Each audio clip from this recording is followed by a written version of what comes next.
आप देख रहे हैं WLBS न्यूज। चैनल को सब्सक्राइब करना और बेल आइकन को प्रेस करना ना भूलें। नमस्कार दोस्तों, जय भीम। मैं सुरेश आप सभी का स्वागत करता हूं। दोस्तों, आज हम चर्चा करने जा रहे हैं राजनीतिक विषय पर। और महत्वपूर्ण बात यह है कि मध्य प्रदेश में जो विधानसभा के उपचुनाव होने वाले हैं, ये बहुत ही सब पूरे देश की नजरें कहीं ना कहीं इस पर टिकी हुई है। तो मध्य प्रदेश की राजनीति के बारे में आज हम चर्चा करने जा रहे हैं। और हमारे साथ में जुड़ी हुई है मध्य प्रदेश में पूर्व लोकसभा प्रभारी बसपा की रश्मि सिंह जी, जो कि वर्तमान में आजकल ये कांग्रेस में है और कांग्रेस का जो अनुसूचित जाति जो प्रकोष्ठ होता है उसकी ये संयोजक हैं। तो रश्मि सिंह जी, सबसे पहले तो मैं आपसे ये पूछना चाहूंगा कि आपने बसपा क्यों छोड़ी, आखिर क्या कारण थे? जी बहुत बहुत जी, आपको बहुत जय भीम। सभी दर्शकों को मेरा नमस्कार। देख, बहुजन समाज पार्टी मानवर कांशीराम साहब ने पार्टी बनाई। मैं बीएसपी की पूर्व लोकसभा प्रभारी रही हूँ। मैंने सिस्टम के अंदर काम किया है। वहां की लीडरशिप की मोनोपोली चलती है। मानवर कांशीराम साहब ने SC ST OBC and minority के हक और अधिकार दिलाने के लिए ये लड़ाई लड़ी थी। लेकिन आज बीएसपी के नेता अपनी विचारधारा से भटक गए हैं और मैंने इसीलिए कांग्रेस पार्टी को ज्वाइन किया है। आज जो लड़ाई बीएसपी के लोगों को लड़ना चाहिए, वो लड़ाई कांग्रेस पार्टी लड़ रही है। इसलिए मैं कांग्रेस पार्टी के साथ हूँ। अच्छा, ये हो सकता है कि आपके व्यक्तिगत विचार हों और दूसरे लोग सहमत ना हो। मैं उस बातों पे तो नहीं आऊंगा, आपने जो कारण बता दिया। अब मैं आपसे ये जानना चाहूंगा कि मध्य प्रदेश में जो उपचुनाव होने जा रहे हैं विधानसभा के, उसमें रश्मि सिंह एज ए प्रदेश संयोजक अनुसूचित जाति प्रकोष्ठ, इनकी क्या भूमिका रहेगी? देखिए, माननीय कमलनाथ जी के नेतृत्व में 27 सीटों पर उपचुनाव होने जा रहे हैं। ग्वालियर संभाग की जो 16 विधानसभा सीटें हैं, वहां से मुझे जो जिम्मेदारी मिलेगी मैं उसे पूरी ईमानदारी के साथ वर्क करूंगी वहां।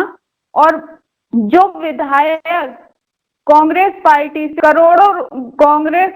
से टूट कर गए हैं, करोड़ों रुपए में बिक कर गए हैं भारतीय जनता पार्टी में, वहां उपचुनाव में उनको जनता जवाब देगी। साथ वर्क करूंगी। माननीय कमलनाथ ने जो अपने वचन पत्रों में लिखा था पूरा कर रहे थे। भारतीय जनता पार्टी ने असंवैधानिक रूप से लोकतंत्र की हत्या की सरकार बनाई है। इसका जवाब आने वाले उपचुनाव में जनता जवाब देगी। और मेरी भूमिका ये है कि जो जनता के बीच जाकर, जैसे माननीय कमलनाथ जी ने 22 लाख किसानों का कर्ज माफ किया, 150 यूनिट में 100 रुपए बिजली का बिल हर वर्ग के व्यक्ति को लाभ मिला इसका। और 300 रुपए से लेकर 600 रुपए वृद्धा पेंशन की, और 21,000 से लेकर 51,000 कन्या विवाह योजना के लिए माननीय कमलनाथ जी ने ये बहुत सारी योजनाओं का लाभ दिया है।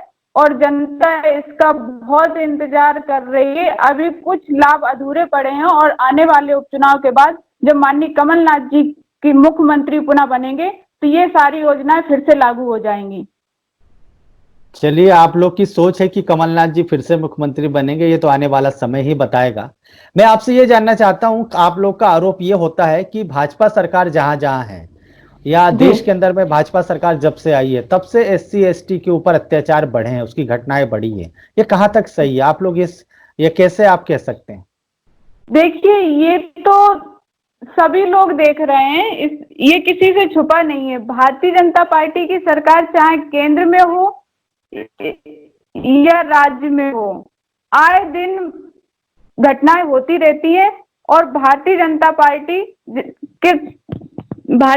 पार्टी से आए दिन ऐसी घटना होती रहती है। जैसे कि अब आप गुना कांड उठाकर देख लीजिए, और अशोकनगर की घटना देख लीजिए कि 8 साल की बच्ची के साथ बलात्कार हुआ। टीकमगढ़ की घटना उठाकर देख लीजिए कि एक महिला का सड़क पर 3 घंटे तक शव रखा रहा, उसको जलाने नहीं दिया गया। भारतीय जनता पार्टी में गुंडा राज चल रहा है और जनता बहुत परेशान है इससे। जनता को भारतीय जनता पार्टी की सरकार नहीं चाहिए। जी जी जी। अच्छा, मैं आपसे ये भी जानना चाह रहा हूँ कि मध्य प्रदेश में इस समय मीडिया के माध्यम से खबर आ रही है OBC आरक्षण के बारे में, काफी चर्चा चल रही है। आप क्या सोचती हैं इस बारे में? देखिए, OBC जब 1989 में केंद्र में बीपी सिंह की सरकार थी तो मंडल कमीशन लागू हुआ, और जब मंडल कमीशन लागू हुआ तो ओबीसी समाज को 27% आरक्षण लागू हुआ। लेकिन भारतीय जनता पार्टी मध्य प्रदेश में 15 साल से सरकार चला रही है, लेकिन माननीय शिवराज सिंह चौहान ने ओबीसी समाज को 27% आरक्षण। जैसे कमलनाथ जी सरकार बनी तो माननीय कमलनाथ जी ने 15 महीने के अंदर 27% आरक्षण लागू किया, और भारतीय जनता पार्टी के लोगों ने किसी के माध्यम से हाई कोर्ट में याचिका लगवा दी, जिससे आरक्षण अभी रुका हुआ। लेकिन जैसे ही पुनः माननीय कमलनाथ जी मुख्यमंत्री बनते हैं तो ओबीसी समाज को सबसे पहले आरक्षण 27% आरक्षण लागू होगा। ये हमारा ओबीसी समाज के लोगों से वादा है।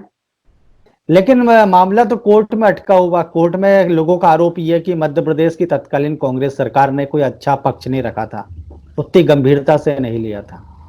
नहीं, माननीय कमलनाथ जी ने पूरी गंभीरता से लिया था, और हम 8 तारीख को माननीय कमलनाथ जी से भोपाल में मुलाकात भी हुई हमारी, और हमने इस बात को भी उठाया था।